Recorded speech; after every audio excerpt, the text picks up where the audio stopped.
Okay, folks, so welcome back. We are continuing with our discussion of defenses of democracy. Part 1 looked at C.L.R. James. So now we're going to look at Dewey's Defense of Democracy, which can be found in your Con textbook, right towards the back, because it's in the Proceeding and Addresses section of the book. So, let's get to work on Dewey. So Dewey lived until 1952 and was an American philosopher. Is often regarded to be one of the most significant and historically important philosophers in the history of this country. Largely because he was a central figure in what's now referred to as American philosophy, or the pragmatist school of thought. So the idea of pragmatism is the thought that inquiry, that is, the process of seeking the truth about things, about the world, is not a passive process. It's not like you just sit back and let facts wash over you or something like that. Rather, the idea in the pragmatist school of thought is that inquiry is about the interaction between people and environment, and that inquiry is an ongoing action-based process. So what facts we want to discover is largely related to the question of human interests and the kinds of problems that we solve. So even science, in that way, has an aspect of politics to it. And it's not as if we can ignore questions of democracy when we figure out which sorts of scientific questions to pursue and to settle. So Dewey liked to refer to this school of thought, instead of pragmatism, he liked the term instrumentalism. But Dewey's thought was naturalistic in the sense that it tried to understand human beings and the way that they interacted with the world in terms of our being a creature adapted to our environment. And in that way, he was influenced by Charles Darwin. In other ways, he was influenced by some other empiricist philosophers like Hume. But he wrote a lot of different work. So he wrote in aesthetics in his book, Art as Experience, but also Democracy and Education. So again, this sort of intersection between politics and also education. Dewey is considered to be an important figure in the history of thinking about education.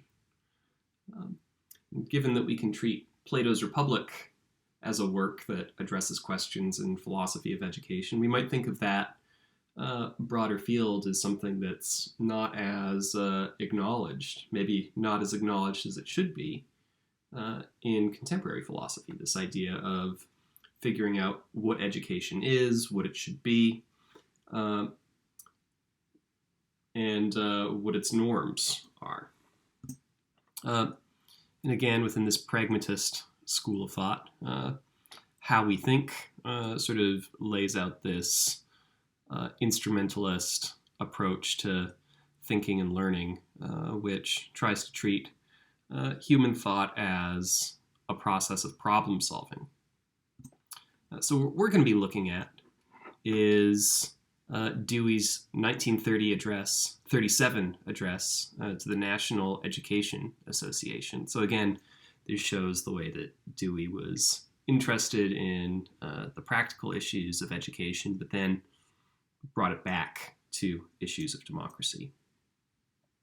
So what does Dewey have to say about democracy to us in this address? Well, one of his first big ideas is that democracy is not simply a method for selecting leaders. right? So it would be a mistake to say that democracy is just a matter of voting. In fact, we might imagine that we could have a society that makes its decisions and picks its leaders by voting, but which in certain ways is tyrannical, right? So the way that Dewey puts it is that rather than treating democracy as a method of selecting leaders, i.e. by voting, or maybe also voting and sortition, that is lottery, Dewey says that we can think about democracy as a way of life. So he says the necessity for the participation of every mature human being in formation of the values that regulate the living of men, he should have said people, but 1937, of people living together, which is necessary from the standpoint of general social welfare and the full development of human beings as individuals. So the thought here is that a truly democratic society is the one where every mature person makes a contribution to how we regulate how we live together, which is something that we need so that everybody can develop as an individual. And this sort of ideal, according to Dewey, is representative of what real democracy is. So he suggests that excluding somebody from participation in our ways of living together is inherently oppressive. So people feel restricted or constrained if they are not able to make a contribution to this broad project of problem solving that we're all participating in. And he also points out that a society that doesn't seek the participation of everyone is going to be deprived of the goods that total participation would bring with it.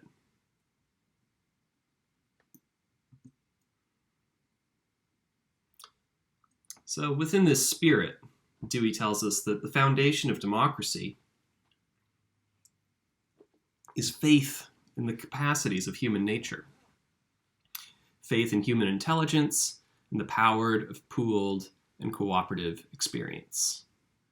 So the line of thought here is that when we set our society up democratically in this way that requires all mature individuals to make a contribution to how we regulate living together, there's a thought that when we get everybody together, there's going to be a special intelligence and a special powered of that pooled experience. So here we have an interesting approach to the idea of equality. So whereas critics of democracy, people like Jason Brennan, have pointed out that some people are not equal to others in terms of leadership capabilities, we've seen that Dewey, as well as C.L.R. James, have been persuaded by the thought that equality is an important notion that's embodied by democracy. But it's not a claim that all people are equal in their natural endowments, right? Rather, it's a theory about what everyone is entitled to. That is, it's a moral concept rather than a descriptive claim. And the way that Dewey puts it, and this might even ring a bell to some of the things that Elizabeth Anderson said in her paper, What is the Point of Equality? Dewey suggests that the very fact of natural and psychological inequality is all the more reason for establishment by law of equality of opportunity, since otherwise the former becomes a means of oppression of the less gifted. So sometimes you hear in contemporary talk a distinction between equality and equity, where equality is treating everybody exactly the same, and equity is more about meeting each person where their needs lie, such that everyone's able to achieve certain things. Well, Dewey seems to be recognizing this very thought, that what we really want to focus on is equality of opportunity, because the less gifted will be oppressed in a society where we try to make sure that everyone is treated exactly equal. And again, we've got this idea of faith coming up.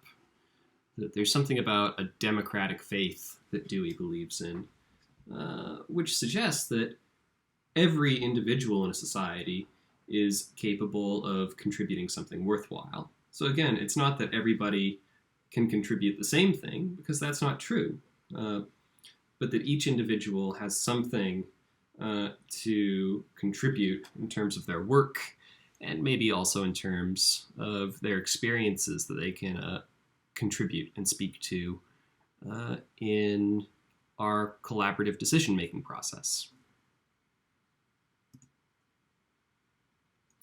So,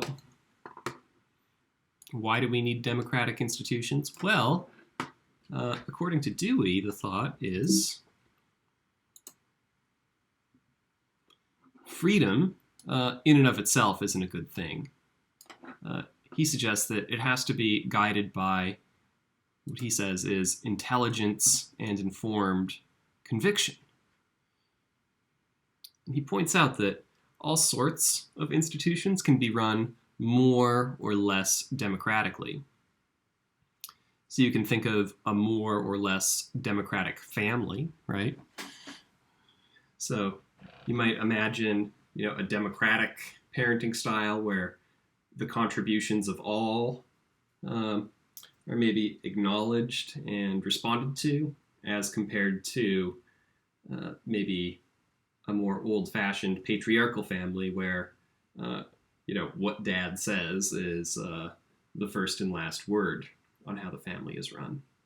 But you can also think about it in terms of education or work. So you can think about a democratically run classroom as compared to a more authoritarian classroom. And again, we can think about it in terms of work. So we can think about bosses who run their work tyrannically, as we might think of it, and bosses who aren't able to recognize that each individual team member might be able to make a unique and worthwhile contribution. And we can compare these to a more harmonious and democratically run work institution that has more of a collaborative feel.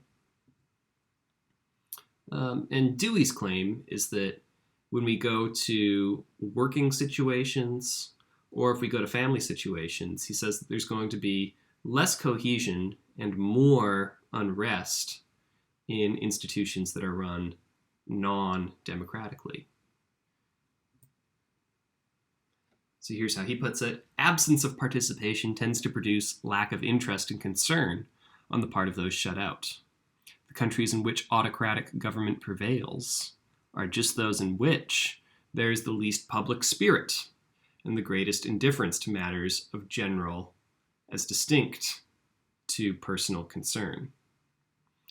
What the argument for democracy implies is that the best way to produce initiative and constructive power is to exercise it. So power as well as interest comes by use and practice. So again, we see Dewey's pragmatist thinking coming through here. That in order to have a harmonious society, you can't just believe certain things. You actually have to do certain things, right? Living well together isn't the absence of things, the absence of certain laws or the absence of tyrants. Harmony, power as well as interest, comes by use and practice. He says, public spirit is a thing that you gain and preserve by exercising it. And that kind of public spirit is the kind of thing that you're going to find when people aren't shut out of participating in group decision making. So we have more public spirit and we have more cohesion, as well as capability when we treat people as genuine collaborators. That seems to be Dewey's argument. So, it seems like C.L.R. James and John Dewey both seem to agree that promoting democracy is perhaps one of the best ways to bring the best out of citizens. And both of them seem to believe that there's an important sense in which democracy appeals to equality. Remember, every cook can govern. The very idea is right there in the title, that everybody has a capability and an aptitude to do the work of administrating government. And Dewey has a similar thought, which is that the contributions of all are important, and the best way to bring those out and to bring the best out of people is in this collaborative, democratic environment. So this seems to be the start of what might be a powerful defense of democracy.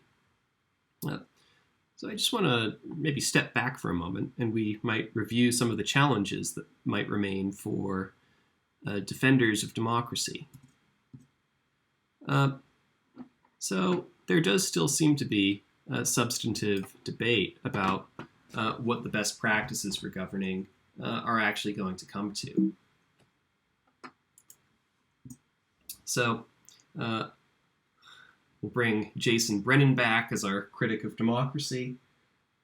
One of the things that he says, or at least one of the chapters in his longer book against democracy, is he has a chapter called Politics is Not a Poem. So just because people like James or Dewey can make these claims that when we expect a lot out of people or treat them with a certain kind of equality, they will be capable of doing great things, Brennan says, well, what we need to do is actually look at the results and see if setting up our society actually works.